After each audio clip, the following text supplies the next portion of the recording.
નમસ્તે, હરે Krishna two everyone. Friends, આજે આપણે બનાવીશું નોટી વોટરમેલન. આ ડિમાન્ડ મારી બંને ડોટર્સની છે. તો આજે એની રિક્વાયરમેન્ટ હતી કે મમ્મા તું વોટરમેલનમાંથી કશું બનાવ. તો ચાલો આજે આપણે બનાવીએ નોટી વોટરમેલન. નોટી વોટરમેલન બનાવવા માટે મેં એક વોટરમેલન લીધેલું છે જે મેં ઝિગઝેગમાં કટ કરેલું છે. એક સાદી સોડા લીધેલી છે.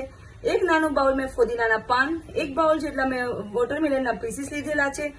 વોટરમેલન સિરપ મેં 1/4 કપ જેટલી લીધેલી છે. 1/4 કપ જેટલું મેં રોઝ સિરપ લીધેલી છે. એક લેમન જ્યુસ લીધેલું છે. 1 ટીસ્પૂન જેટલું મેં સંચર લીધેલું છે અને 1 ટીસ્પૂન જેટલું મેં જલજીરા લીધેલું છે. આ બધું જ આપણે મિક્સરમાં ક્રશ કરી લઈશું અને એનું જ્યુસ કાઢી લઈશું. ફ્રેન્ડ્સ, જે મેં ફુદીનાના પાન, પલ્પ જે પણ કંઈ મેં લીધેલું હતું એ બધું સારી રીતે મિક્સ થઈ ગયું છે અને હવે આપણે તેને ગળણીથી ગાળી લઈશું.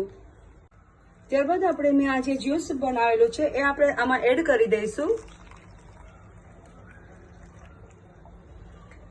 ત્યારબાદ મેં જે વોટરમેલનના પીસીસ લીધેલા છે એ પણ આપણે તેમાં એડ કરી દેવાના છે.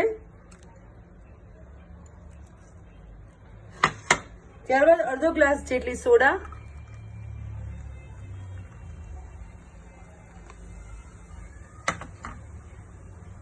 અને ગાર્નિશિંગ માટે 2 થી 3 ફુદીનાના પાન અને થોડી આઈસ ક્યુબ. તો ફ્રેન્ડ્સ, તૈયાર છે આપણું નોટી વોટરમેલન. ફ્રેન્ડ્સ, તમારા ઘરે જો ગેસ્ટ આવ્યા હોય અને તમે ગ્લાસમાં સર્વ કરવા માંગતા હોય તો સૌપ્રથમ ગ્લાસની બોર્ડર પર આવી રીતના લીંબુ લગાવી દેવાનું છે. અને ત્યારબાદ મેં એક ડીશમાં લાલ મરચું અને નમક મેં લીધેલું છે. એને સારી રીતે મિક્સ કરી અને ગ્લાસમાં આવી રીતના કરી લેવાનું છે, જેથી કરીને લાલ મરચું પાવડર અને જે નમક છે સારી રીતે આની ઉપર ચોંટી જાય. ત્યારબાદ આ મેં જે જ્યુસ છે એ આપણે તેમાં થોડું એડ કરીશું. થોડા વોટરમેલનના પીસીસ આપણે એમાં એડ કરીશું. 4 થી 5 આઈસ ક્યુબ આપણે એડ કરીશું એમાં. અને થોડી સોડા.